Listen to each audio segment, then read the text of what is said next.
조선 영조 시대. 이 이야기는 믿기 힘들 정도로 황당하지만 실제 조선왕조실록에 기록된 이야기입니다. 주인공은 이명식이라는 관리였습니다. 그는 평범한 외모를 가진 사람이 아니었습니다. 사실 이명식의 얼굴은 당시 사람들의 표현을 빌리자면 괴이할 정도로 보기 힘든 외모였다고 합니다. 혹시 그는 태어나면서부터 그렇게 생겼던 걸까요? 아니면 어떤 사고로 인해 얼굴이 변형된 것일까요? 확실한 기록은 없지만 그의 외모는 많은 이들에게 호기심과 두려움을 동시에 자아냈을 것입니다. 그럼에도 불구하고 그는 학식이 뛰어나고 업무 처리 능력도 탁월하여 관리로서 승승장구하며 많은 이들의 존경을 받았습니다. 어쩌면 이명식은 자신의 외모로 인해 더욱 노력하며 능력을 키우게 된 건 아닐까요? 그러던 어느 날 영조는 이명식에 대한 소문을 듣고 직접 궁궐로 그를 불렀습니다. 당시 영조는 신하의 능력을 직접 평가하는 것을 좋아하는 왕이었습니다. 하지만 그날 일이 그렇게 충격적인 결과를 낳을 줄은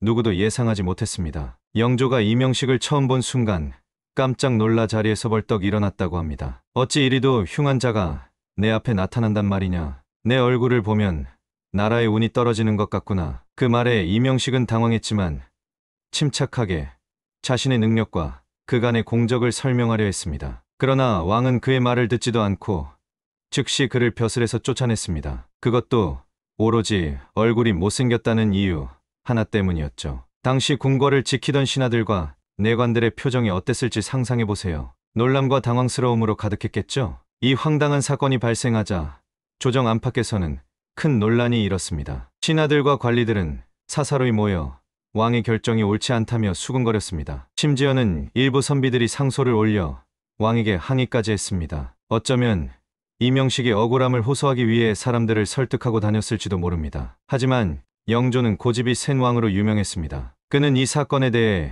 흉한 얼굴은 흉한 운을 가져온다며 절대로 자신의 결정을 바꾸지 않았습니다. 결국 이명식은 관리직을 잃었고 고향으로 돌아가 평생을 은둔하며 지냈다고 전해집니다. 그는 어떤 마음으로 남은 생을 보냈을까요? 깊은 상처를 안고 외모를 탓했을지도 모릅니다. 이 황당한 사건이 기록된 조선왕조실록을 살펴보면 당시 외모가 사람의 운명에 큰 영향을 미친다는 미신이 얼마나 강력했는지 잘 알 수 있습니다. 심지어 왕조차도 그런 미신에서 자유롭지 못했던 것입니다. 지금 우리가 살고 있는 현대사회에서도 외모에 대한 편견이 완전히 사라진 것은 아닙니다. 하지만 최소한 외모 때문에 직장에서 쫓겨나는 일은 없겠죠. 그런 점에서 이명식의 이야기는 우리에게 깊은 생각을 하게 합니다. 능력과 노력보다는 외모와 같은 피상적인 요소로 사람을 평가하는 사회가 얼마나 어리석고 위험한지 다시 한번 깨닫게 해줍니다. 이 기막힌 이야기 여러분은 어떻게 생각하시나요? 과거의 어처구니 없는 일이라고 웃어넘기기엔